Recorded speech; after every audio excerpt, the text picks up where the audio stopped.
Citizen U presents UFO, where you find out. We are the two teachers, and today you're going to find out about divided government connected with election 2016. Boy, election 2016, so confusing and complicated, but we're here to make the complex simple and the confusing clear. Andy, for much of our lifetimes, we've known divided government.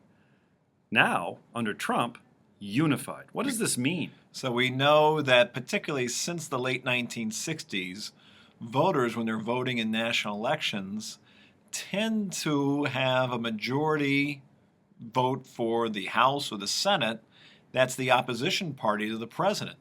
So if one party doesn't control the presidency, the White House, and also both chambers of Congress, you don't have unified government. You have divided government. You're dividing power between the two parties. Andy, some political scientists have called this strategic voting, that voters like to see one party in control of the executive branch and another party in control of the legislative branch as an additional check and balance. That's called divided government.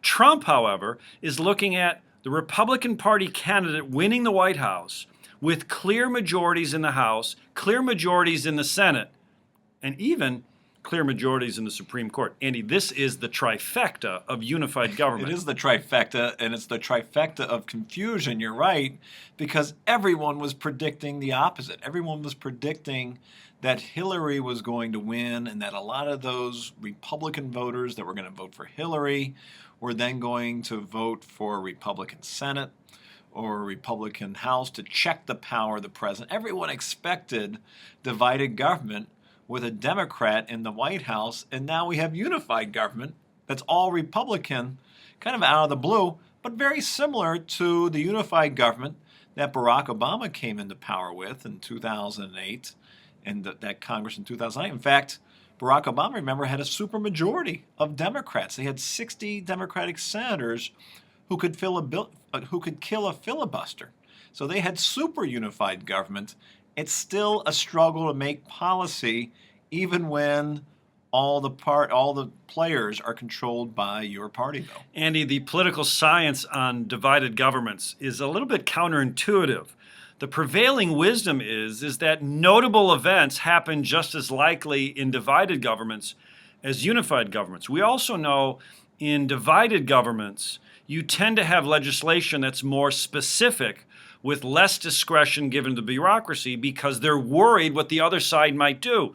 In unified governments, and maybe we saw this in Obamacare just a little bit, it wasn't as detailed and more discretion was allowed, which meant more problems occurred. And now reeling from the fact that maybe it was Obamacare's apparent failures down the stretch that cost Hillary some votes. The lesson here is that don't overreach in a unified government. Be careful that in unified government, we know presidents tend to have lower approval ratings because the blame is so specific. In a divided government, who do you blame when something goes wrong? Both parties were at play. In unified government, we know who to blame, and in this time, blame the Republicans. And use that word overreach. Any political party, when they have unified government, one, it's still difficult to get policies through, particularly through the U.S. Senate, which has that cooling power, the saucer, right? Slowing and cooling the decisions of the House down.